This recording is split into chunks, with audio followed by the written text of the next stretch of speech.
잘 아시다시피 저는 미라클 워커 OCI시고요.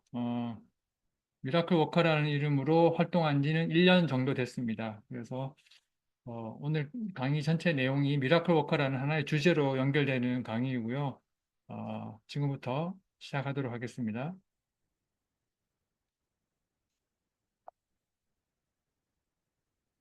네, 제 소개는 따로 안 드리겠습니다. 잘 아시니까 소개는 좀 넘어가고요. 강의로부터 바로 들어가는데 목적과 컨셉을 먼저 좀 빠른 시간에 한번 복습을 해드리고 실행으로 넘어가도록 하겠습니다. 네, 제 소개인데요. 그냥 이런 숫자만 좀 기억해 주시고 25년 브랜딩 했다. 뭐 29개 브랜드 진행했다. 중국에서 일을 좀 했었다. 책을 3권 내고 제주도로 이주하고 음, 이주했다. 그리고 오늘 강의를 한다. 이렇게 이해해 주시면 될 것 같습니다. 브랜딩은 잘 아시겠지만 여러 가지 정의가 있는데요. 브랜딩의 그 약간 바이블처럼 느껴지는 브랜딩 불변의 법칙이나 아니면 퍼스널 브랜딩을 최초로 소개했던 그 너 자신이 브랜드가 되라. 그리고 제가 25년간 일했던 이랜드 그룹에서 정의했던 브랜딩의 그 정의들을 이렇게 믹스를 해보면은 결국에는 고객에게 브랜드의 컨셉을 인식시키고 그리고 인식에서 끝나지 않고 오감으로 경험하게 하고 또 경험에서 끝나지 않고 기억을 할 수 있도록 만드는 그런 과정이라고 과정이라고 보시면 될 것 같습니다. 그세 가지 단어 인식과 경험과 기억을 잘 기억하시면 될 것 같고요. 그래서 결국은 브랜딩이라는 단어를 자세히 보시면 아시겠지만 브랜드라는 우리가 잘 아는 브랜드라는 단어에 ing가 붙어 있습니다. 잘 아시겠지만 ing는 현재 진행의 의미가 있지 않습니까? 그래서 브랜딩은 마케팅과 약간 다른 것이 어, 지금 어떤 결론을 맺자는 얘기는 아니고요. 이 브랜딩이라는 것은 지속해서 그 컨셉을 계속 고객에게 일관적으로 기억시키는 그 과정이다. 이렇게 기억하시면 될 것 같습니다. 그래서 한간에 이제 많은 사람들이 브랜딩 하면서 이야기하는 어떤 결과를 자꾸 주장하는 브랜딩은 어떻게 보면 약간 마케팅에 가까운 그런 브랜딩이 아닐까. 저는 그렇게 판단을 하고 있습니다. 그래서 저는 브랜딩에서는 과정이라는 것을 많이 유념을 해주셨으면 좋겠고요.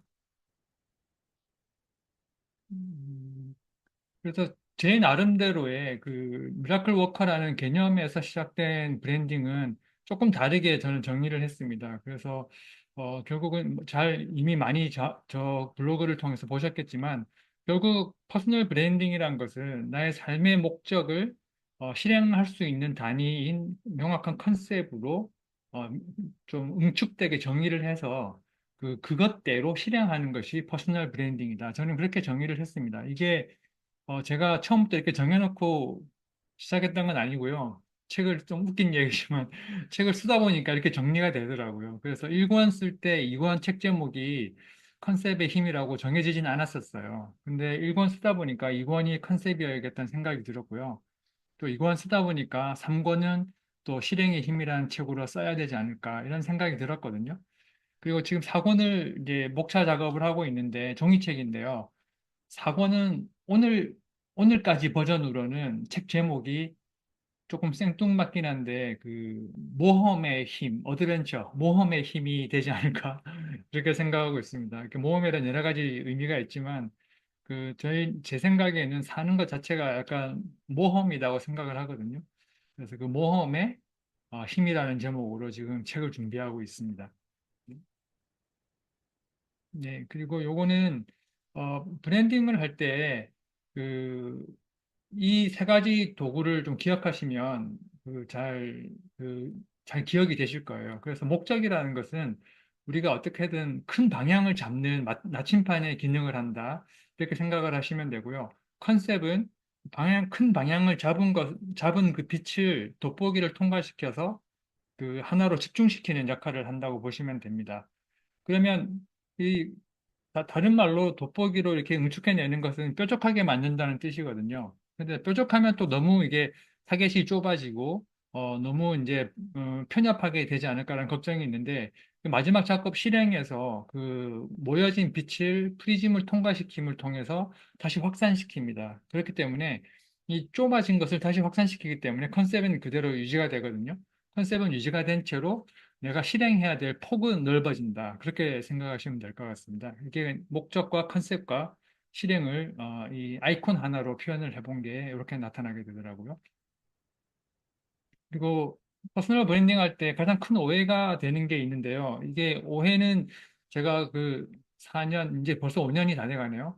5년 전에 한국에 그 강제로 귀국을 당했을 때 한국에 와서 이제 퍼스널 브랜딩이 좀 인기를 얻게 된 것을 이렇게 관찰하면서 느낀 점인데, 그, 아까도 잠깐 말씀을 드렸지만, 그 브랜딩이라는 것이 과정의 어떤 형태이고, 어, 그 아주 약간 철학적이고 개념적인 어떤 목적에서 시작해서 어떤 과정을 통해서 그것이 기억되어지는 과정까지 가는 건데, 지금 한국에서 이렇게 지금 요즘 많이 보여지고 있는 퍼스널 브랜딩은 그 앞단 목적과 컨셉 부분은 좀 많이 생략되는 것 같아요. 결국은 제일 마지막에 있는 실행 부분, 그 실행을 통해서 내가 팔로워를 얼마나 늘려 나갈 것인가, 아니면 이 실행을 통해서 그내 매출을 얼마나 올려낼 것인가, 약간 마케팅적이면서 결과론적인 약간 그런 쪽으로 좀 많이 치우쳐 있는 것 같아요. 근데 그거는 뭐 누구의 잘못이라기보다는 지금 한국의 그런 경제적 상황이나 시대적 상황이 좀 그런 안타까운 부분들이 많이 있는 것 같아요. 네, 그렇지만 그 브랜딩하는 사람 입장에서는 이럴 때일수록 더 브랜딩에 집중해야 되지 않겠는가? 그 더 본질에 그 기본에 더 집착하는 그런 자세가 필요하지 않겠느냐 그런 생각을 되게 많이 했었어요. 그래서 그 오해 때문에 그럼 제가 이 오해를 바로 잡아야겠다라는 생각에서 책을 쓰게 된 거거든요. 근데 그 목표가 잘 달성되고 있는지 모르겠는데 어쨌든 저는 그 방향에서 책을 시작하게 되었었습니다. 그래서 이제 목적에 대해서 설명을 드리도록 하겠습니다. 이 부분은 이전희 님도 그때 못 보셨을 거예요. 이 부분은 제가 지금 최근에 또 다른 책들과 다른 강연들을 좀 들으면서 좀 믹스해서 만들어낸 개념인데요. 그 이 표준화와 개인화라는 개념은 그 다크호스라는 책에 나옵니다. 이 책을 지금 거의 한 달 동안 읽고 있는데요. 진도가 안 나갑니다. 너무 어렵진 않은데 제 생각하고 너무 매칭이 잘 되다 보니까 거의 외우다시피 하면서 읽고 있거든요. 아직도 한 4분의 1 정도 남았는데 이번 주에 끝내려고 하는데 좀 쉽지가 않습니다.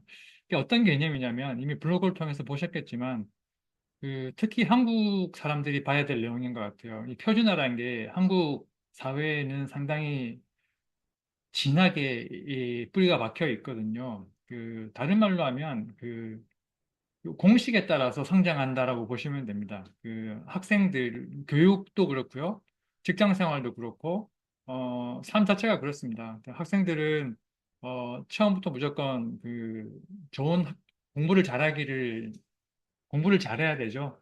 공부를 잘해서 좋은 대학교를 가고 좋은 직장에 가서 제때제때 승진을 해서 빨리 임원을 달고 이제 돈을 잘 모아서 퇴임을 해서 그 이후에는 편하게 산다. 이게 한국의 그 표준화된 그 길 아닙니까? 그래서 왼쪽에 있는 이 그림처럼 이 무지개는 잘 보여요. 왜냐하면 이 표준화된 길은 정해놓은 길이기 때문에, 사회적으로 정해진 길이기 때문에 그 끝이 보이거든요.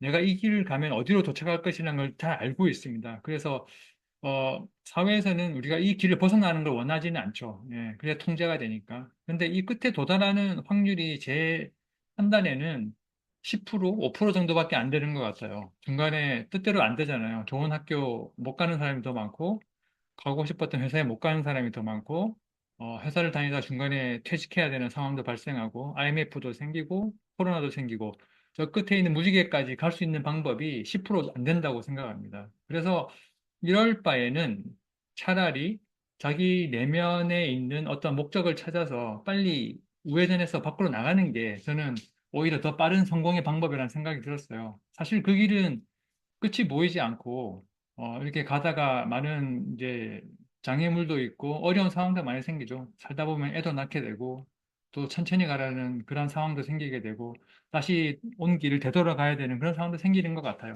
그렇지만 자기 목적을 분명히 찾게 되면 이 개인화로 빠져나가는 길이 오히려 더 성공으로 빨리 가는 길이지 않을까. 저는 그렇게 판단했고, 저는 인생에서 이 표준화의 길에서 벗어났던 두 번의 경험이 있는 것 같아요. 최근에 제주도로 이주한 경험도 하나가 있고, 또 하나는 이제 공과대학을 나와서 이제 그런 이제 공과대들이 주로 가는 기업을 안 가고 패션 회사로 갔던 게 어떤 개인화의 한 그런 결단이 아니었나 그런 생각이 들긴 합니다. 여러분도 그런 경험이 분명히 있으실 것 같아요.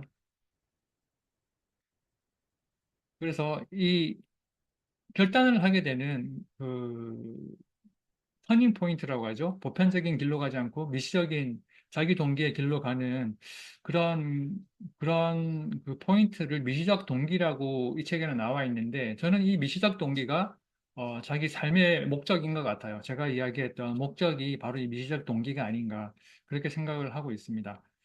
한 가지 예를 들어 볼까요? 이 코린이라는 사람인데요. 이 사람은 좌측에 보이시는 것처럼, 어, 아주 젊은 나이에 거의 20대 초반 그 정도의 주 상원의원 보좌관이 된 사람입니다. 그래서 그 다음에는 대선 캠프 보좌관까지 갔었고요. 뉴욕시장 선거 캠프도 가고, 뉴욕시 정무총괄 책임자까지 갔던 사람입니다. 그리고 마지막으로 이 사람은 이제 백악관의 정치 담당직으로 스카웃이 됐어요. 이 일을 잘 해냈기 때문에. 근데 이 사람은 이 갈림길에서 이 터닝 포인트에서 고민을 하게 됩니다. 코리는. 그래서 왜 고민을 하게 되냐면 이 백악관 정치 담당직이라는 자리에 앉게 되면 어떤 성향으로 일을 해야 되는 것을 분석을 한 거죠. 그랬더니 특권을 누리기도 하겠지만 많은 사람들과 정치인이니까 많은 사람과 타협을 해야 되고 수많은 토론에 참여를 해야 되고 뭐 여러 가지 조사도 진행해야 되고 보고도 작성해야 되는 이런 어려운 이 상황들이 있는데 이거 자기는 즐기지 못할 것 같다는 생각이 든 거죠. 자신의 그 동기와는 맞지 않다는 것을 느끼게 된 겁니다. 그래서 우리는 최고의 자리로 올라갈 직전에 이제 터닝 포인트를 맞이하게 되는 거죠. 이제 앞으로 가버렸네요. 그래서 이 사람은 개별화된 충족감이라는 게 자신의 목적이라고 보시면 되거든요. 어떤 일을 해야지 자신의 목적대로 살아가는 것을 느끼냐고 생각했냐면 이 사람은 찾아냈어요. 그게 뭐냐면 남을 돕는 일, 그리고 뭔가를 정리해내는 일, 그리고 공간을 정리하는 일, 그리고 체계와 균형을 잡는 일, 그리고 뭔가를 잘 이렇게 프로세스적으로 편성해내는 일, 이런 걸 잘한다는 판단을 내렸던 겁니다. 그래서 백악관 정치 담당직으로서 잘해야 되는 그 방향성과 지금 자기가 잘할 수 있는 것하고는 차이가 너무 많이 난 거예요. 그래서 터닝 포인트에서 과감하게 우회전을 했습니다. 그래서 이 사람이 결국 가게 된 것은 정리 전문가가 됐어요. 그래서 주로 했던 일이 뭐냐면은, 어, 도저히 뭐 손 쓸 수 없을 정도로 그 정리가 안 돼서 엉망인지 한국 TV에도 가끔 나오잖아요. 쓰레기 쌓인 집 그런 거 있잖아요. 네, 그런 데 가서 그 집을 다시 잘 살아갈 수 있게끔 정리해주는 일을 하는 일로 자기의 삶을 바꿔버린 거예요. 근데 그게 정말 잘 된 것 같아요. 이 사람은 그렇게 하면서 정말 그 행복을 느끼고 자기가 가야 될 길을 갔다고 느끼고 오히려 이렇게 함을 통해서 그 우수성이 발견돼서 엄청 유명한 사람이 되어버렸어요. 그래서 이 사람은 삶의 목적이 뭐였냐면 결국은 이렇게 정의를 내리더라고요. 사람들이 편안한 삶을 살도록 돕는 일이 자신의 삶의 목적이었지 백악관 정치 담당직처럼 저렇게 사는 것은 아니었다. 이걸 발견한 거예요. 그래서 과감하게 우회전을 할 수 있게 됐다. 이런 이야기를 제가 드리는 겁니다. 미지적 동기와 목적이 같은 의미라는 것, 그것을 빨리 찾아서 그 길로 터닝 포인트에서 빠져나가는 것이 인생에서 아주 중요한 순간이 될 것이다. 그 말씀을 드리는 겁니다. 이건 좀 부끄럽지만 제 이야기인데요. 간단하게만 설명드리면, 저도 브랜딩 전문가에다가 뭐 중국 주재 언어 살고 중국 기업 디렉터까지 했는데, 한국에 갑자기 오게 되면서 좀 안정된 뭐 중소기업의 관리자가 됐어요. 그래서 이 길로 계속 가게 됐으면 그 회사에서 그냥 은퇴할 때까지 중소기업 관리자로 편안하게 살 수 있었거든요. 그런데 그 삶은 제가 원하는 삶과 방향이 달랐어요. 그 삶은 일상이 아무런 변화가 없었어요. 그냥 출근해서 앉아 있다가 퇴근하고 뭐 해야 될 일 하고 돌아오면 되는 상황이었거든요. 그리고 그러다 보니까 주말만 무조건 기다리는 그런 삶이었어요. 그리고 일하고 쉬고 먹고 놀고 쉬고 뭐 이런 아주 의미 없는 루틴의 연속. 그리고 제 삶에 제 주도권이 없었어요. 회사에 소속된 사람이었기 때문에 회사에서 시키는 일만 해야 됐기 때문에 삶의 주도권이 없어서 그냥 제 주변에 모이는 사람도 뭐 그냥 그런 아저씨들과 그냥 히덕거리면서 살아야 되는 그런 상황이 되더라고요. 저는 이 상황이 좀 너무 싫어서 터닝 포인트를 그때 맞이하게 됐어요. 그래서 제가 느꼈던 충격감은 뭐냐면은 어떤 브랜드든 아니면 어떤 사람이든 컨셉을 잡아주는 일을 되게 재밌게 했던 것 같아요. 그리고 뭔가를 기록하고 수집하고 그걸 통해서 누구를 도와주고 또 그 도와주는 과정을 글이나 뭐 강연이나 이런 책이나 이런 걸로 표현해내는 일에 관심이 상당히 많았었거든요.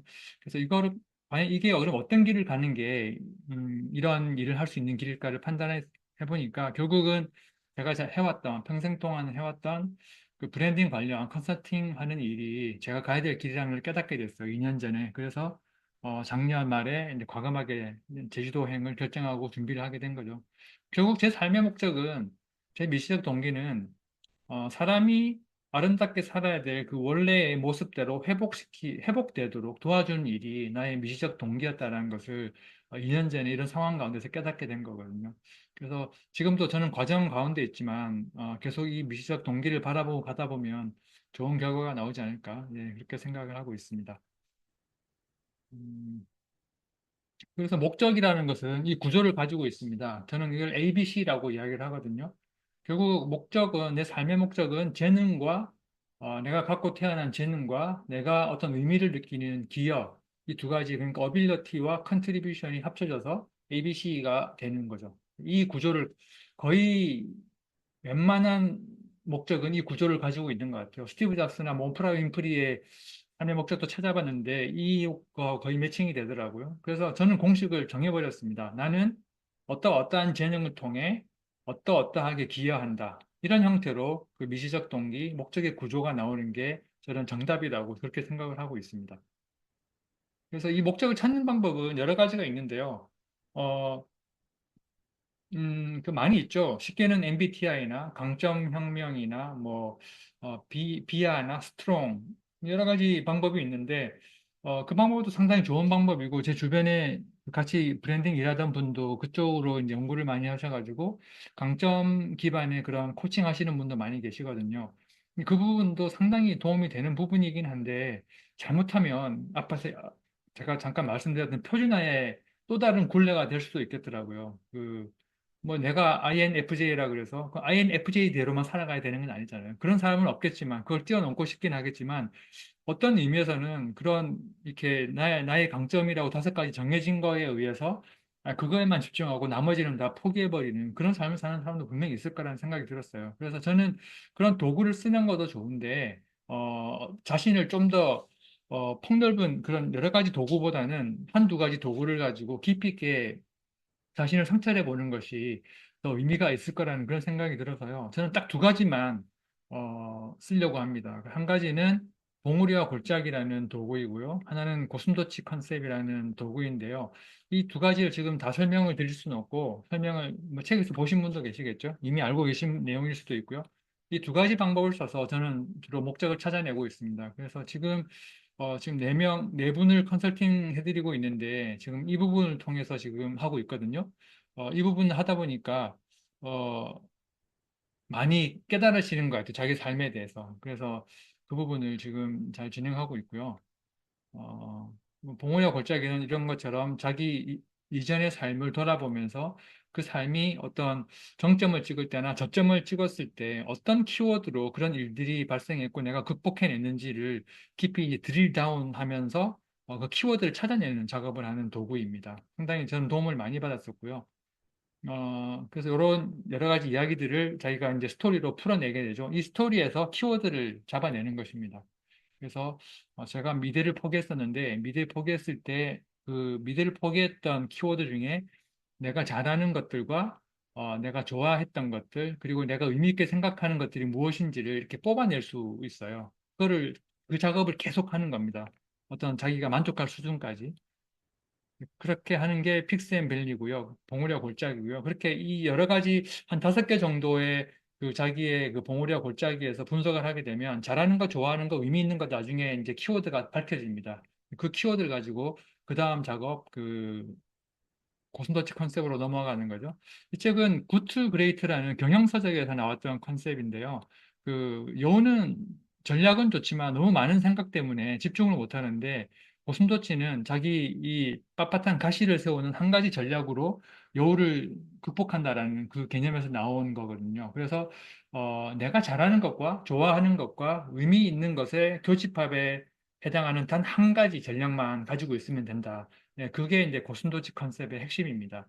그래서 아까 그 픽스앤밸리에서 찾았던 잘하는 일, 좋아하는 일, 의미 있는 일, 키워드 여기 다 집어넣고요. 또 다른 몇 가지 툴을 통해서 내가 의미 있게 생각하는 일에 대한 것들도 키워드를 뽑아서 이 표에 집어넣게 되면 그 교집합이 생깁니다. 그 교집합에서 이 교집합에서 나의 그 삶의 목적의 어떤 키워드를 찾아내게 되는 거죠. 네, 그래서 이 두 가지 툴, 봉우리와 골짜기 그리고 이 고슴도치 컨셉을 통해서 찾아낸 A와 B와 C를 뭉쳐서 나의 목적을 찾아낼 수 있다. 이렇게 저는 공식을 잡아냈습니다. 이 컨설팅에서는 이 부분을 거의 한 3주 정도 진행을 했었어요. 한 2시간씩 해서 3주니까 6시간 정도 투자를 해서 그분들한테 찾아주는 작업을 했거든요. 상당히 저도 재밌고 하시는 분도 상당히 재미를 느끼시더라고요. 네, 그다음에 컨셉입니다. 조금 속도를 내야겠네요. 컨셉은 사전에 보면 죄송합니다. 잠깐만요. 제가 여기 배터리가 지금 나가가지고 배터리 잠깐만 손 보고 오겠습니다.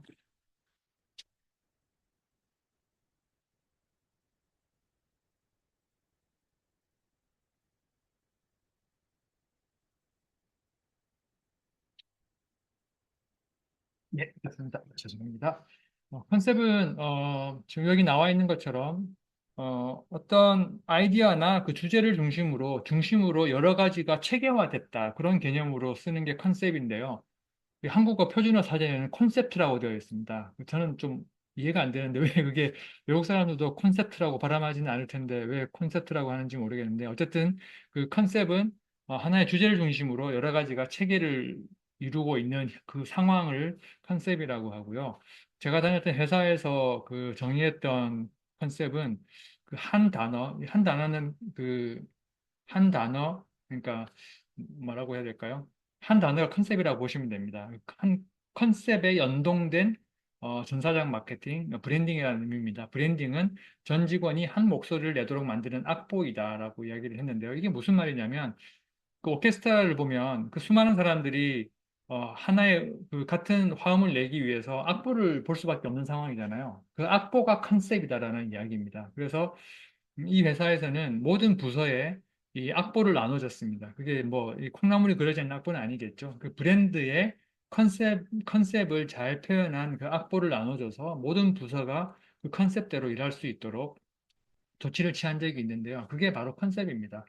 그 컨셉은 한 두세 단어로 정리가 되어 있는데 그것을 보면은 누구든지 같은 생각을 할 수 있도록 만드는 악보 이렇게 생각하면 됩니다. 그게 컨셉이다. 근데 그 컨셉은 목표에서 이렇게 도출되는 것이다. 목적에서 도출되는 것이다. 그렇게 생각을 하시면 되겠습니다.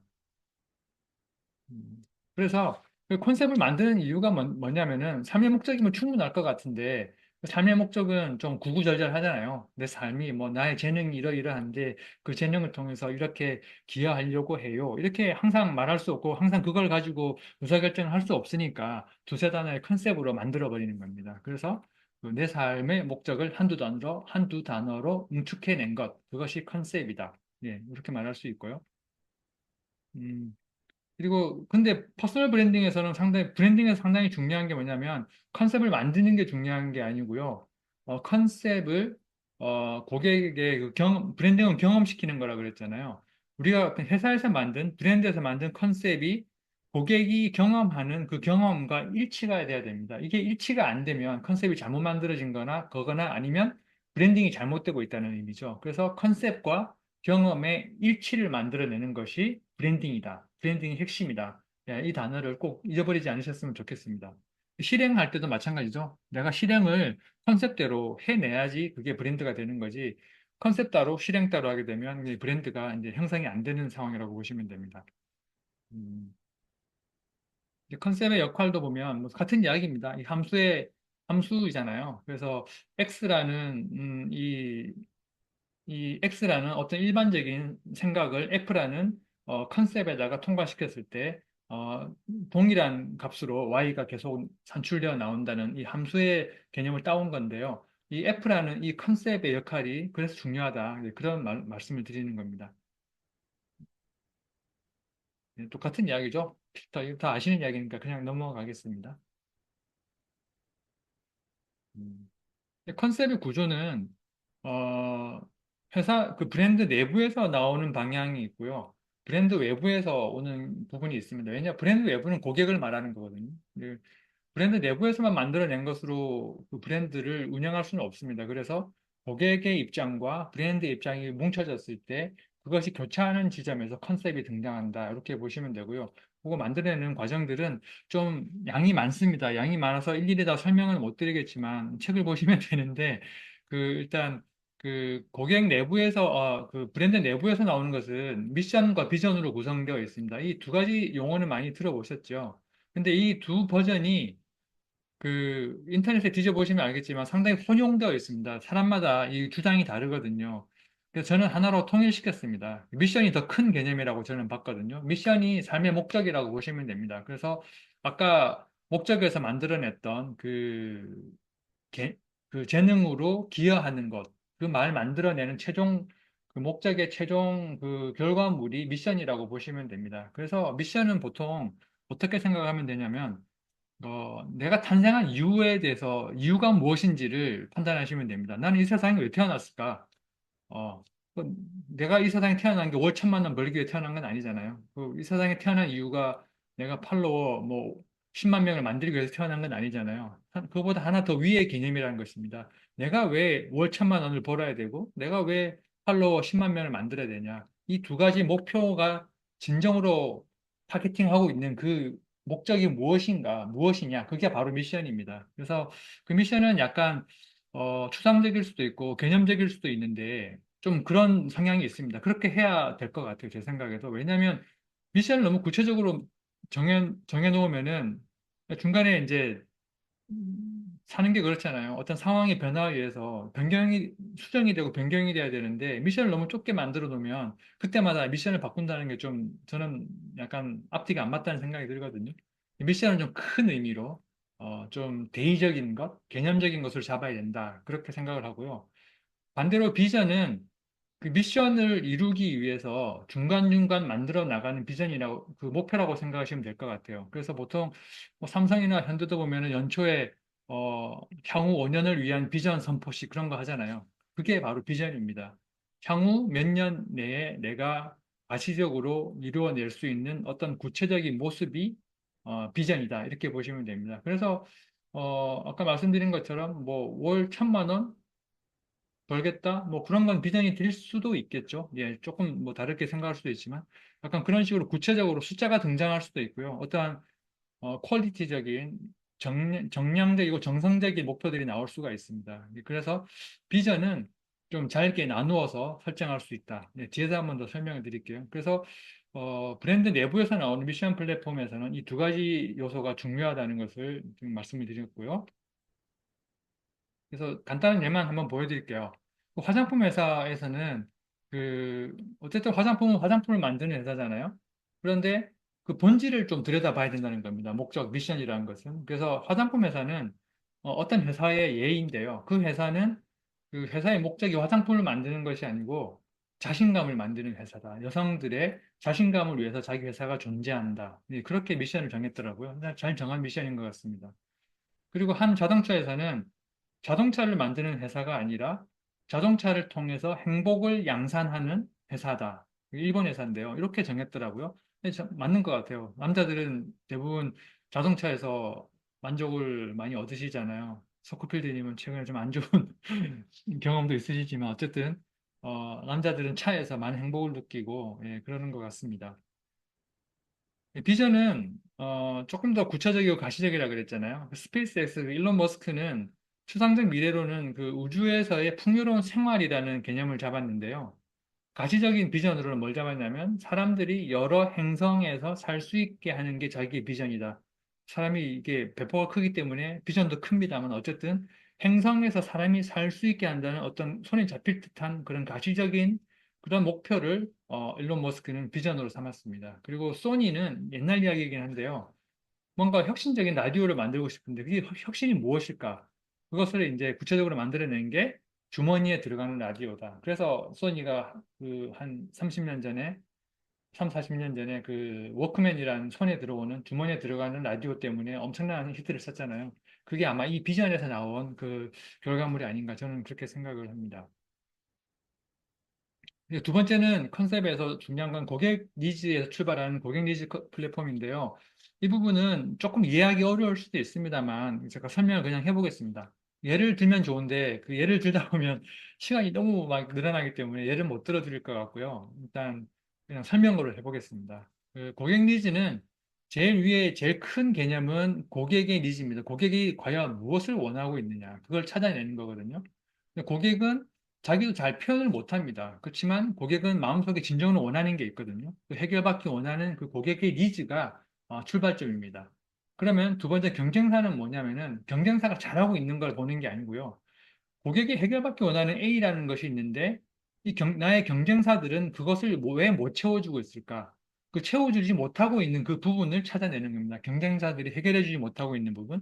그러면 자연스럽게 그 부분을 찾아내면 그것이 내가 진입할 수 있는 하나의 그 영역이 되겠죠. 그래서 내 자사의 역량 중에서 그 해결해주지 못하고 있는 그 부분을 해결해줄 수 있는 것이 있는지를 찾아보는 게 이 고객 리즈 플랫폼의 역할입니다.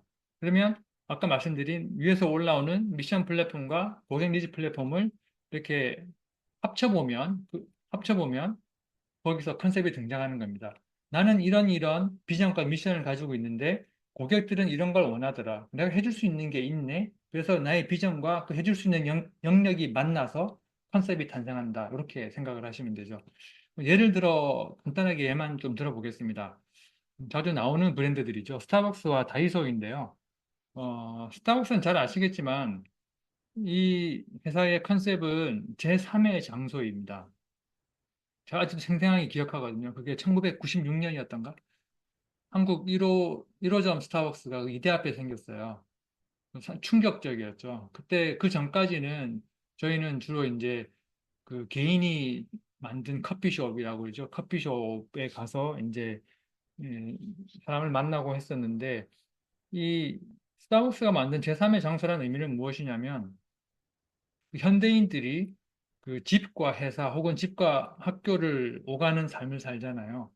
근데 그게 너무 힘들다는 거죠. 그걸 깨달은 거죠. 그래서 그 학교와 집, 그리고 회사와 집 사이에 어떤 공간에 제3의 장소를 제공해 주는 겁니다. 그래서 그 장소에서는 내가 집에서 누리지 못하는 거, 내가 회사에서 누리지 못하는 뭔가를 제공해 주겠다라는 게 스타벅스의 전략이었어요. 그래서 집에 가면 좁은 집에서 이렇게 아둥바둥 살아야 되고, 회사에 가면 딱딱한 의자에 앉아서 열심히 일해야 되는데, 이 제3의 장소인 스타벅스에서는 큰 라운지 같은 그런 환경을 제공하고, 가죽으로 된 소파를 제공하고, 정말 내가 좋아하는 음료수를 제공하고, 멋진 음악을 틀어주고, 나한테 크게 간섭하지 않지만 친절한 직원들이 존재하는 그런 장소잖아요. 그래서 그게 제3의 장소다. 스타벅스가 만든 단어는 아닙니다만, 어쨌든 이 사람들은 이 단어를 통해서 스타벅스의 그 컨셉을 잘 만들어냈던 것 같고요. 그 다이소의 컨셉은 혹시 아시나요? 저는 이 다이소의 컨셉 보고 정말 잘 만들었다는 생각을 했거든요. 그 다이소의 컨셉은 국민 가게입니다. 여러 가지, 제가 분석해 보니까 여러 가지 의미가 있겠더라고요. 일단은 제일 강렬한 것은 여기에 가면 다 있어요. 살 수 있는 게 다 있어요. 그냥 전방, 옛날 어린 시절 마을에 있던 그런 그 작은 가게 같은 느낌이 나죠. 모든 게 다 있어요, 거기 가면. 그리고 집 근처에 있어요. 가고 싶으면 언제든지 갈 수가 있고요. 주차장이 잘 돼 있고요. 가격이 싸고요. 뭐 원하는 거 다 구할 수가 있죠. 그래서 국민 가게인 것입니다. 예, 어떻게 보면 브랜딩적으로 너무 폭을 넓혀버리기 때문에 컨셉추얼하지 않다라는 생각이 들 수도 있는 업종이지만 어떻게 보면 그렇게 폭을 넓게 만들어서 모두를 충족시켜 주는 것 자체가 다이소의 컨셉이 아닐까 저는 그렇게 좀 깨달음이 생기더라고요. 예, 저는 이 두 회사를 상당히 좋아했고요. 그다음에 여러분 좋아하시는 브랜드 그 무인양행 같은 브랜드 보면 그 무인양품 같은 브랜드 보면은 또 그 브랜드가 컨셉이 되게 재밌거든요. 네, 그거 정말 저는 설명을 해드리고 싶은데 오늘은 안 될 것 같습니다. 예, 다음 기회에 한번 설명을 드리는 걸로 하고요.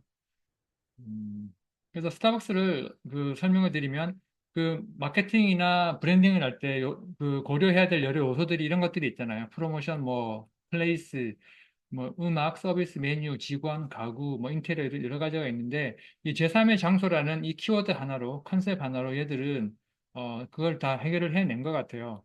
지금은 좀 많이 스타벅스가 어려움을 겪고 있긴 하지만 뭐, 뭐 프로모션, 뭐 나를 기억해주는 선물 같은 프로모션, 뭐 스트레스가 어, 가장 높은 곳에 스타벅스를 입점시킴으로 인해서 사람들이 거기서 스트레스를 풀 수 있게 해주고 음악도 고급스럽지만 너무 튀지 않고 편안하게 뭐 서비스도 너무 간섭하지 않은 서비스 그리고 직원들도 되게 스타일리시하지만 친절하고 넓은 인테리어와 뭐 쉴 수 있는 편안한 소파 이런 것들을 보면 다 제3의 장소라는 이 키워드에 맞춰서 다 얼라이먼트가 잘 된 그러한 케이스가 아닌가 그렇게 생각을 합니다.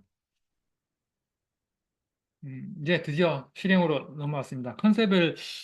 솔직히 컨셉은 제가 지금 컨설팅 하시는 분들한테 거의 4주간 컨셉에 대해서 설명을 드리고 이제 실습을 하거든요.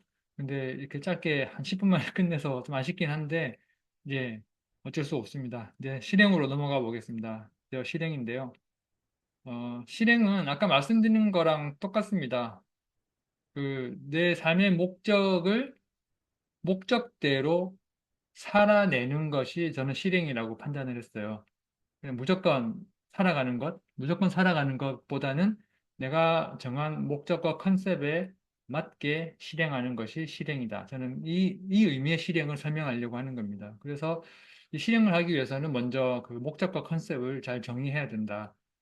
그 부분 때문에 장황하게 설명을 먼저 하고 들어온 것입니다. 네. 결국은 아까 설명하고 똑같죠. 목적이 컨셉이 되고 컨셉이 실행이 돼야 되는 것이 실행이다. 네, 자, 설명드린 부분은 그냥 넘어가겠습니다.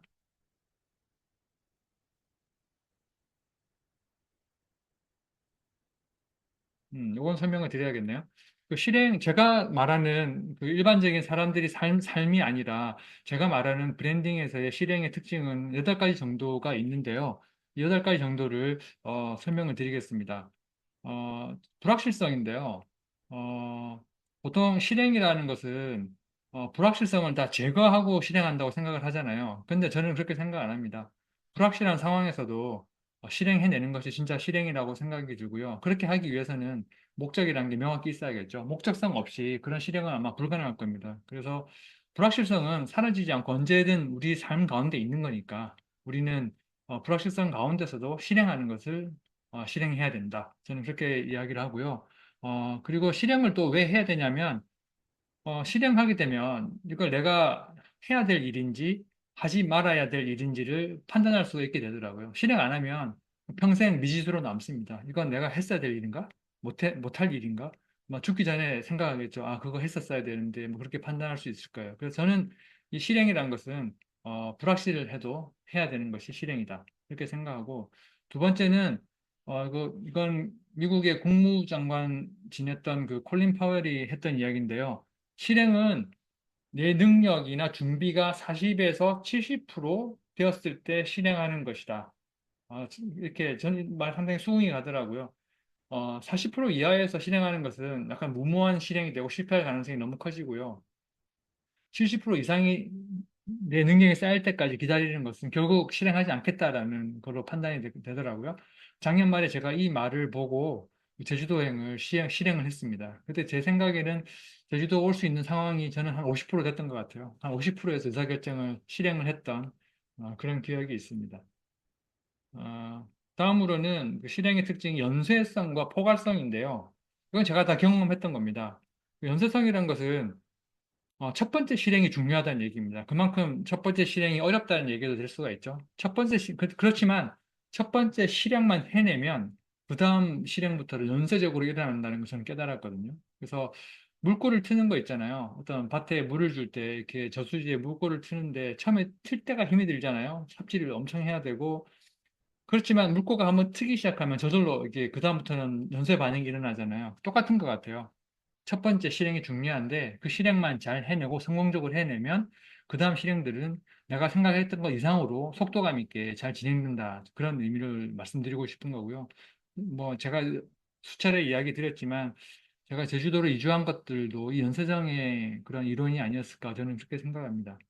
포괄성의 특징이 있는데요. 이것은 무엇이냐면 내가 A라는 뭐 저를 예를 들어 볼게요. 제주도 이주에 성공했던 사람이면 다른 곳 이주도 성공할 것 같아요. 저는 이게 이미 경험을 했어요. 왜냐하면 저는 중국으로 이주를 했었잖아요. 그 막막한 중국 이주 A, B 1, 2, 3을 중국말로 뭐라고 하는지도 모르고 중국으로 갔거든요. 그런데 중국에서 10년을 성공적으로 살았단 말이죠. 그랬더니 솔직히 제주도 이사 오는 거 그렇게 그렇게 두렵지 않았어요. 한번 성공해 본 경험이 있기 때문에 그게 포괄성입니다. 그래서 A라는 영역에서 한번 성공 경험이 있는 사람은 B라는 전혀 다른 영역에서도 성공할 가능성이 크다는 거죠. 그 자신감이라는 것은 전염이 된다고 저는 생각합니다. 그래서 제가 패션 회사 다닐 때 생산 관리를 한 1년 정도 2년 정도 했었거든요. 그때 제 선배님이 말씀하시더라고요. 너가 이 회사에서 양말 한 컬레 만드는 방법을 마스터하게 되면 볼펜도 만들 수 있고 자동차도 만들 수 있을 것이다. 이렇게 이야기를 하더라고요. 그 생산의 그 프로세스가 어떻게든 다 똑같거든요. 재료를 소싱해서 재단을 하고 조립을 하고 판매하는 거잖아요. 이렇게 쉽게 말할 수는 있지만 어쨌든 옷을 만든 사람은 볼펜을 만들 수가 있습니다. 예, 그런 그게 포괄성이라는 개념으로 저는 설명을 했고요. 그다음 습관성인데요. 실행은 그 습관화가 돼야 될 것 같습니다. 습관이 되지 않으면 실행은 정말 어려운 것 같고요. 어, 지금 제가 블로그에 오름에 아침마다 올라가서 운동을 하는 습관을 들이겠다라고 공언을 했는데 중간에 살짝 실패했어요. 너무 더워서 그런 거기도 한데 그리고 태풍이 불다가 그렇게 돼버리기도 했는데 그 습관이 상당히 되기 힘들더라고요. 그래서 지금은 다른 형태로 운동을 하고 있긴 한데 자신에게 맞는 습관을 찾는 게 정말 중요한 것 같습니다. 그리고 그 습관이 그 나의 목적과 연결이 되어야만 습관이 되어서 실행이 되는 것 같거든요. 미라클 모닝 같은 것도 지금 잘 하시는 분들만 오늘 강의를 듣고 계신데 미라클 모닝도 안 맞는 사람은 안 되잖아요. 자기에 맞는 방식이 아니면 끝까지 못 해내더라고요. 그래서 실행 역시 자기에게 맞는 그런 습관과 도구를 찾아야만 가능하다는 말씀을 드리는 거고 시각화는 뭐저 혼자만의 특성일 수도 있습니다만 저는 뭐든지 시각적으로 그려내야 이게 실행으로 옮겨집니다. 아마 석고필드님은 엄청 이 부분을 잘하실 것 같은데 디자이너시라 저는 무조건 시각화를 시켜야 됩니다. 그래서 뭔가 일을 하기 전에는 무조건 저는 로고부터 만듭니다. 로고랑 네이밍부터 먼저 하고 일을 시작하는 그런 습관이 있거든요. 시각화가 참 중요하다. 어떻게 보면 그 실행의 힘 책에 있는 모든 것은 시각화로 결론이 나오고 있지 않나 저는 그렇게 생각을 합니다. 오늘 다 설명을 못 드리겠지만 저는 그만큼 시각화가 중요하다라고 그렇게 생각을 하고요. 음, 그리고 마지막으로는 뾰족함과 자기 개발인데요. 어, 역시 컨셉이 뾰족해야 되는 것처럼 실행도 뾰족해야 된다고 생각을 합니다. 그래서 컨셉이 뾰족하니까 실행도 뾰족할 수밖에 없겠죠. 그래서 전에 글로 한번 쓴 적도 있는데 그 내가 뭐 무슨 실행을 할 때 자본이 부족하다, 자본이 부족해서 못하겠다, 혹은 자원이 부족해서 뭐 다른 이런 필요한 것들이 너무 없어서 못하겠다라고 생각하시는 분들이 많은데 저는 그럴 때일수록 더 뾰족해지면 실행이 된다고 생각합니다. 뾰족해야지 관역에 꽂히잖아요. 여러 가지 너무 많은 것을 가지고 이렇게 뭉퉁한 형태로 접근하면 안 된다고 생각을 해요. 뾰족하게 뭐든지 뾰족하게 만들어서 실행하는 그런 자세가 필요하지 않을까 생각을 하고요. 자기 개발은 이거는 이제 결론적인 이야기인데 저는 그 기업 브랜딩을 오래 했지만 퍼스널 브랜딩하고 좀 연관성을 찾아보자면 그 목적과 컨셉은 똑같은 것 같아요. 기업 브랜딩이든 퍼스널 브랜딩이든 목적과 컨셉이 베이스가 돼야 되고 마지막으로 시행하는 것은 기업 브랜딩에서는 그게 나는 경영이라고 매니지먼트라고 생각을 했어요. 근데 개인에게도 뭐 자기 경영이라고 말할 수도 있겠지만 저는 어쨌든 그것이 자기 개발이라는 형태로 나타나지 않나 저는 그렇게 생각하거든요. 그래서 결국은 퍼스널 브랜딩에서의 실행은 자기 개발의 형태로 나타날 것이다. 저는 그렇게 생각을 하고 책을 썼었습니다. 네, 여기까지가 서론이고요. 실행의 그 프로세스는, 저는 대충 이렇게 1번에서 5번까지의 이런 프로세스가 있다고 생각을 하는데, 주된 프로세스는 1, 2, 3번이겠죠. 목표를 세우고, 실행하고, 피드백해서 목표를 재설정하고, 다시 실행하고, 피드백하는 이 루프가 저는 실행이라고 생각을 합니다.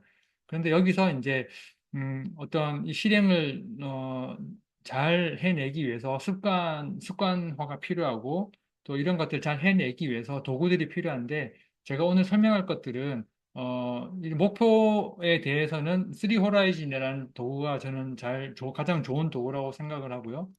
실행을 위해서는 스리미아라는 도구가 가장 중요하다고 생각을 합니다. 그리고 피드백을 위해서도 스리미아라는 도구가 가장 중요하고요. 그 MWR과 MWG가 있는데 이 도구들도 제 나름대로는 상당히 중요한 도구라고 생각을 합니다. 그리고 습관을 위해서는 어, 베이직이나 뭐 책 읽기, 책 쓰기, 그리고 혼자만의 시간을 가지기, 그리고 미라클 모닝하기 이런 습관 도구들이 필요하고요. 마지막으로 이런 모든 것들을 관리하기 위해서는 도구가 필요한데 이제 그 책에 나와 있습니다. 필드노트나 분리 저널이나 5년 일기나 SNS 그리고 색인 작업 이런 것들이 좀 좋은 도구로 사용되어질 수 있다고 생각을 합니다. 이 전체 내용들이 책에 잘 설명이 되어 있는데요.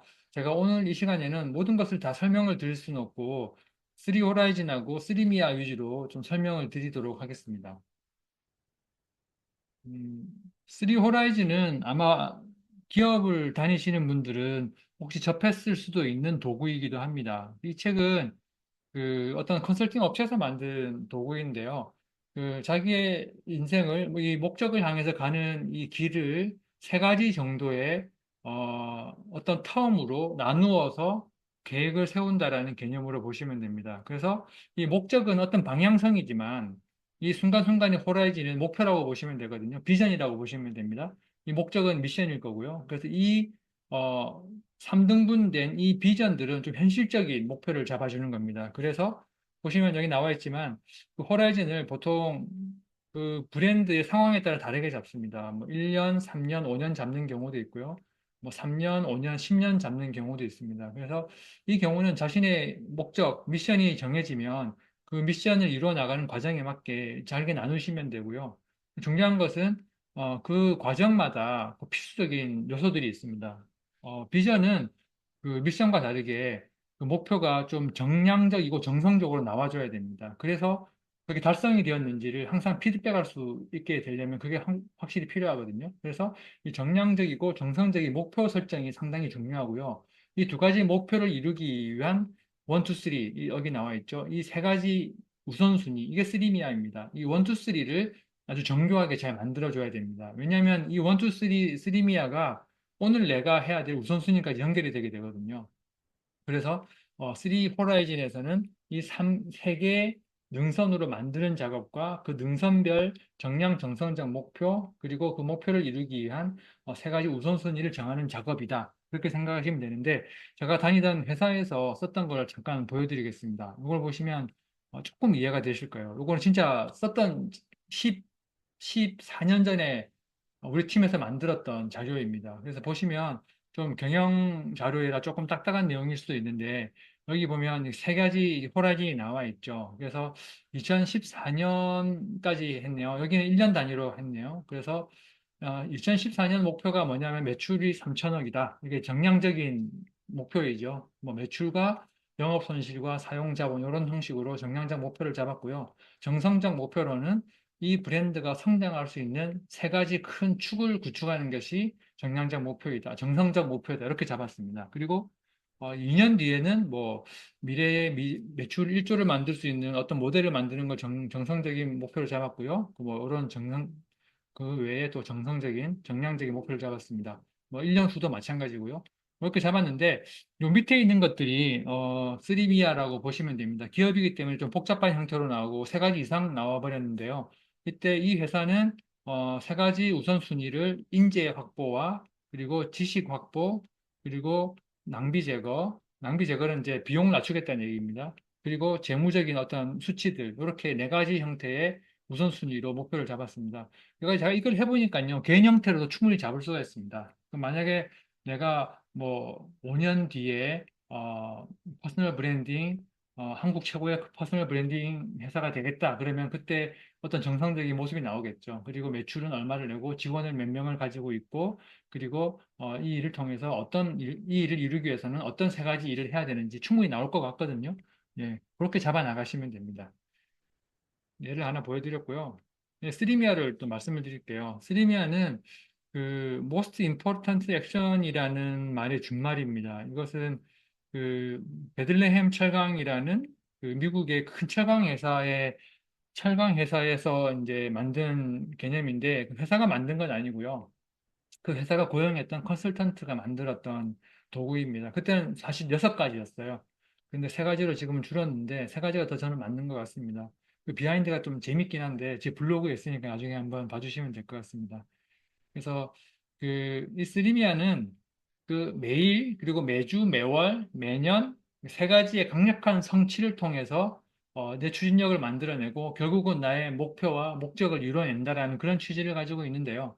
그 옆에 보시면 네 가지 그런 프로세스가 나와 있죠. 그 이게 미래에서 오는 목표이지만 오늘 하루에 집중을 하면 이렇게 되는 겁니다. 오늘 하루 일과를 마칠 때마다 그 내일 달성할 중요한 세 가지 일을 미리 적어 놓는 겁니다. 수첩에다가. 그리고 절대 세 가지를 넘기지 않습니다. 그리고 세 가지 항목의 중요성에 따라 우선순위를 지정하고요.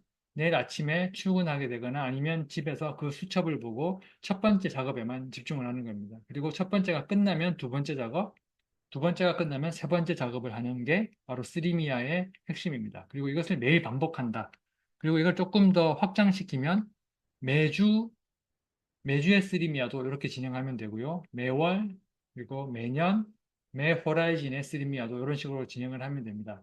그래서 이게 좋은 이유가 뭐냐면은 5년 후에 내가 이루어야 될 그 목표를 이룬다면 상당히 막막하잖아요. 그리고 그 일을 이루기 위해서 세 가지 큰 우선순위도 정했겠지만 5년 동안 해야 되는 건데 그러면 과연 그 일을 이루기 위해서 나는 지금 뭘 해야 되는 상당히 막막할 수가 있어요. 그래서 5년 후부터 이렇게 거꾸로 이렇게 파고 들어오면은 오늘 해야 될 일이 명확해진다는 겁니다.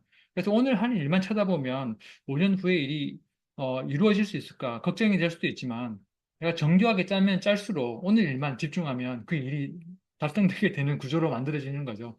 그래서 이 작업을 저도 작년 초에, 올해 초에 했었는데 상당히 재미가 있더라고요. 내 목표를 이렇게 잘게 나누어서 지금 오늘 해야 되는 걸로 이렇게 단위로 만들어낸다는 자체가 상당히 재미가 있었고 매일매일 그것을 해결해 나가는 것도 상당히 재미가 있더라고요. 지금 직장 다닐 때는 일에만 적용을 했었는데 올해부터는 제 삶에 적용해 보니까 상당히 재밌고 좋은 것 같습니다. 여러분도 나중에 꼭 한번 해보시기를 바랍니다. 제가 삼권책에서 가장 추천하는 도구 중 하나입니다.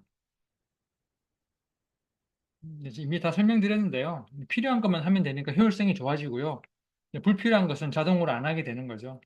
그리고 무엇부터 실행할지를 자기가 스스로가 결정할 수 있게 됩니다. 우선순위가 정해지니까요. 그리고 한 가지만 하니까 생산성 당연히 좋아지게 되죠. 그래서 이것을 한마디로 표현하게 되면 잘게 나누어 쉽게 정복한다라는 걸로 표현할 수가 있습니다. 그래서 이전에 다니던 회사에서는 이 도구 제목을 디바이커라고 이야기를 했거든요. 디바이드 앤 컨커라고 해서 디바이드 잘게 나눠서 컨커 정복한다. 정복하지 못할 목표이지만 잘게 나누면 정복할 수 있다. 이런 개념입니다. 그래서 요거는 요거 때문에 안 보이시나? 어, 그 그림으로 제가 나타낸 거예요. 2024년 스리미아를 만들잖아요. 그러면 연간 목표가 1번, 2번, 3번이 나오겠죠? 그러면 1번을 다시 상반기, 하반기로 나누는 겁니다. 만약에 2번, 3번도 마찬가지겠죠. 이게 그려놓지는 않았지만 상반기 1번 목표, 그러니까 1번 목표를, 연간 목표를 달성하기 위해서 상반기에 해야 될 1번 목표, 그리고 하반기에 해야 될 1번 목표를 정하는 겁니다. 그리고 상반기에 정한 일본 목표를 1월 달부터 12월 달까지의 작은 목표로 나누어 주는 겁니다. 그리고 1월 달에 달성해야 될 일본 목표는 1, 2, 3주, 4주간에 달성해야 될 목표로 나누고요. 그 주에 만들어진 목표는 또 그 주에 7번 달성해야 될 작은 목표로 잘게 나누는 겁니다. 이런 식으로 계속 무한 반복을 하게 되면요. 나중에 어떻게 되냐면, 어, 매일 1095개의 목표를 달성하게 되고요. 주별로는 156개, 월별로는 36개, 연간으로는 3개의 우선순위가 달성이 됩니다. 그래서 연간 다 합치면 1290개의 실행이 달성되게 되고요. 이것을 계속 진행하다 보면 연간 3년, 5년의 그 목표들이 저절로 달성되게 된다. 이런 개념이라고 보시면 됩니다. 예, 거의 막바지가 됐는데요. 지금 이 제 책에 있는 도구들을 다 설명드리면 듣는 분들이 항상 하는 말이 그겁니다. 아, 이거 어떻게 이런 걸 다 해야 되나요? 너무 강박적이지 않나요? 너무 삶을 옥죄는 것이 아닌가요? 이렇게 설명하시기도 하거든요. 저는 이렇게 사는 게 좋아서 이렇게 하지만 대부분의 분들은 이렇게 하시는 게 상당히 힘드실 거예요. 근데 자기계발이라는 것은 결국은 강박에서 벗어나야 됩니다. 제가 작년에 올해 정말 감명 깊게 읽었던 책 중에 하나가 AI에 관련된 책인데 철학자가 쓴 AI 책인데요. 그분이 했던 것들 중에서 크게 와닿았던 것이 그 자기 개발은 강박에 빠지면 안 된다라는 거였어요. 그래서 강박에 빠지지 않은 자기 개발은 어떻게 하느냐? 그것은 이제 나를 딱 드러내려고 하는 나는 이렇게 개발하고 있어. 나는 이거 너무 잘하고 있어. 이거를 전시하려는 그 강박 그게 상당히 크다고 합니다. 그리고 그러다 보니까 당연히 다른 사람하고 비교하게 되겠죠. 내가 하는 자기 개발. 난 미라클 모닝 5시 하는데 저 사람은 4시 반에 일어나네. 뭐 그런 거 있잖아요. 나는 오늘 필사 안 했는데 저 사람은 한 번도 안 빠지고 하네. 뭐 이런 것들. 그런 비교의 강박에서 벗어나야 된다.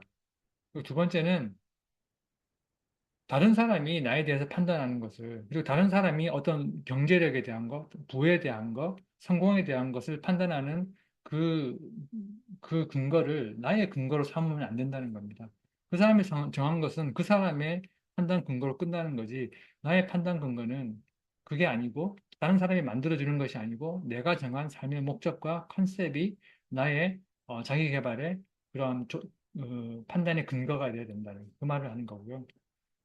그리고 이 말은 뭐 굳이 안 하겠습니다. 여러분 잘 아실 테니까요. 예. 여기까지 설명이 다 끝났고요. 딱 1시간 걸렸네요. 그 안에 있는 다른 많은 도구들에 대해서는 하나 설명하면 또 다 해야 되면 또 1시간 더 걸리기 때문에 설명을 따로 드리지 않는 걸로 그렇게 하고요. 어, 혹시 저는 솔직히 Q&A에 더 비중을 두려고 했었거든요.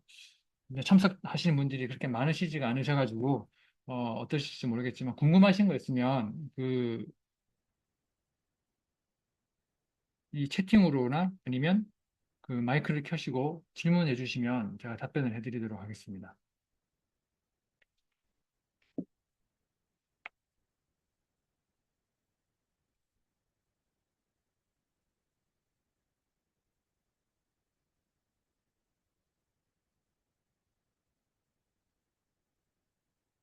음, 질문이 없다고 말씀하셔도 됩니다.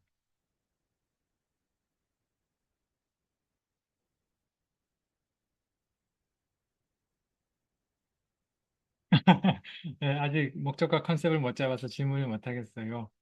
네. 그 책만으로 목적과 컨셉을 잘 잡으실 수 있으시기를 바라는데요. 어, 너무 거창하게 생각 안 하셔도 될 것 같아요. 지금 저랑 컨설팅 하시는 분들도 처음에는 되게 조금 막막해 하시더라고요. 근데 쭉 따라서 하시면서 되게 재미도 느끼시고 자기를 탐구하는 것들에 대해서 또 의미 있게 생각하시더라고요. 혼자서 하시기엔 조금 어려우실 수도 있지만 기회가 되신다면 제가 도와드릴 수도 있고요. 방법을 찾아서 한번 해보시면 실행까지 잘 연결되실 것 같습니다. 근데 이전희님은 제가 SNS 하는 거 매일 보긴 하지만 되게 꾸준하게 뭔가를 잘 하시는 분인 것 같아요. 그래서 컨셉을 잘 잡으시면 정말 잘 하실 것 같아요.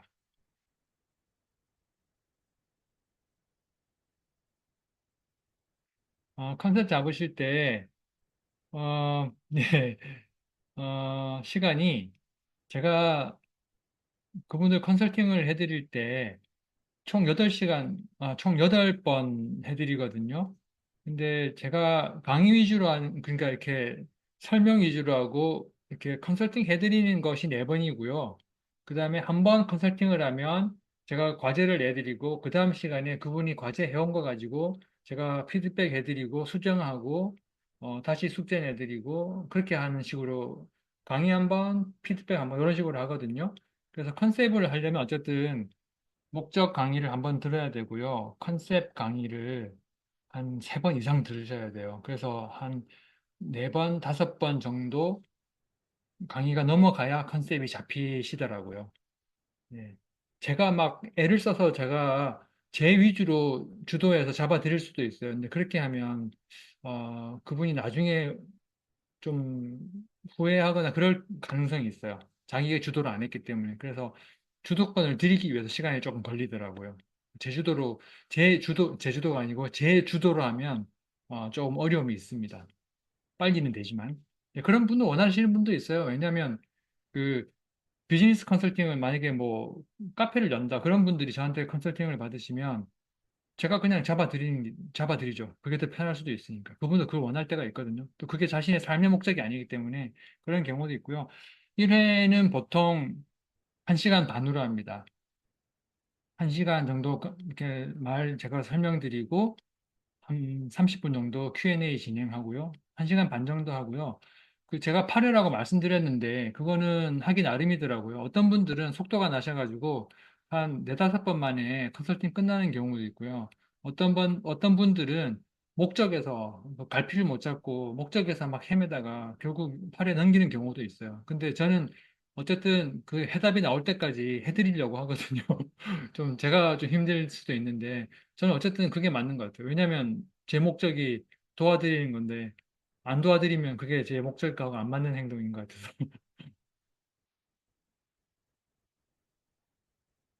그렇죠. 적용이 어려우시죠. 감사합니다, 이재니님. 적용이 어려우시고요. 근데 제 생각에는 서코필드님은 제가 오늘 이렇게 설명해드리고 책에 썼던 내용들을 서코필드님 버전으로 아마 되어 있을 것 같아요. 하시던 방향으로 계속 하시는 게 더 나을 수도 있지 않을까 저는 그런 생각이 좀 들었어요. 서코필드님 글이나 이렇게 하시는 일 보시면 아마 제 말이 맞을 거예요. 서코필드님 방법이 아마 있으실 거예요. 맞나요?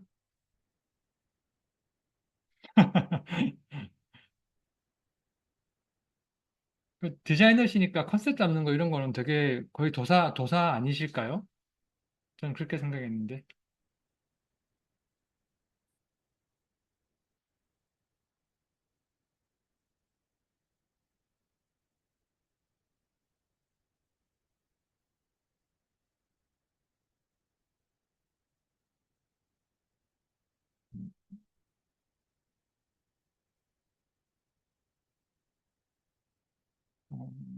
어, 질문 다 끝나셨어요, 이재희님은? 서커필드님 더 질문 있으신가요? 이게 이재희님하고는 처음에 이야기했는데, 여기 먼저 이거부터 먼저 볼게요. 퇴사하시고 목적을 정하시는데 얼마나 걸리셨을까요? 네, 이게 제가 몇 번 언급을 어떻게 했던 것 같기도 하고 책에도 있나? 모르겠는데, 목적은 사실상요, 이게 제가 회복이라는 말을 쓰고 있는데 왜 그러냐면 제가 잡은 인생의 목적은 1994년 12월에 쓴 목적이에요. 그게 회사에서 저한테 강요를 했어요. 그 미션을 써내라고. 그 아무것도 모르는 그 대학 졸업하지도 않은 학생이 뭘 알겠어요. 그래서 그때 써냈던 목적이 있었는데 신기하게요. 제가 작년에 퇴사하기 전에 저는 목적을 정했거든요. 퇴사하기 전에 2022년 정도였을 거예요. 그때 내가 이렇게 살아서는 안 되겠다 하면서 내 삶의 목적을 다시 고민해 보자 하고 했을 때 그 30년 전에 써냈던 그 목적이 그대로 다시 저한테 되살아났거든요. 그게 글자 토시 하나 안 틀리고 다시 기억이 났어요. 그래서 그거를 바꾼 게 지금 제 목적이에요. 거기 하나 추가했어요. 브랜딩이란 말.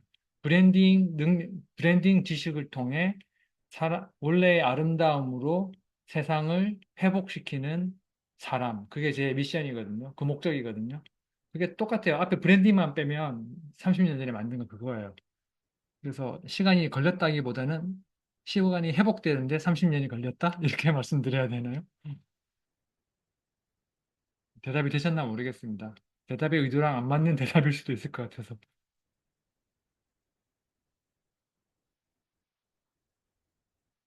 감사합니다.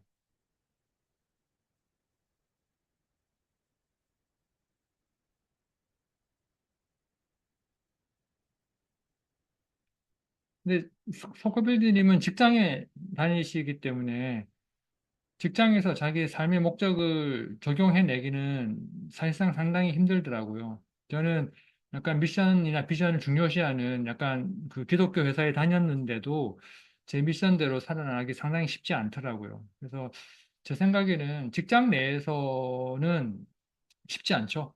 쉽지 않은데 제가 내린 결론은 그겁니다. 저는 어떻게든 그 젖은 행주 짜내듯이 직장에 다니면서도 내 목적을 이룰 수 있는 시간을 확보해야 된다고 생각하거든요. 블로그에 한번 쓴 적이 있는데 두 가지 방법이 있는 것 같아요. 한 가지는 회사에서 내가 하는 일 가운데 내 목적과 맞는 일을 어떻게든 한 가지라도 찾아내는 거죠. 예. 그게 가능성이 있을 수가 있고요. 또 한 가지는 이건 우리가 많이 하는 방법인데요. 그냥 주말을 이용하거나 아니면 새벽 시간 아니면 밤늦은 시간 이용해서 내 목적에 맞는 또 다른 일을 해내는 것. 그거밖에 방법이 없는 것 같습니다. 사실상 저는 퇴사하고 나서 속도가 붙긴 했어요. 네, 제가 미친 짓을 하긴 했지만 어쨌든 네, 행주를 짜내야 됩니다.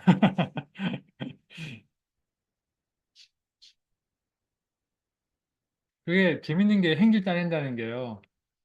행주는 짜도 짜도 물이 나오잖아요. 아무리 힘센 사람이 짜도 조금 쉬다가 짜면 또 나오더라고요. 그래서 행주를 끝까지 짜야 됩니다. 아, 책의 내용이 요약이 됐나요? 아, 감사드립니다. 읽어주신 것만 해도 감사한데. 예, 그러면 오늘 강의는 여기서 끝내도록 하겠습니다. 감사합니다.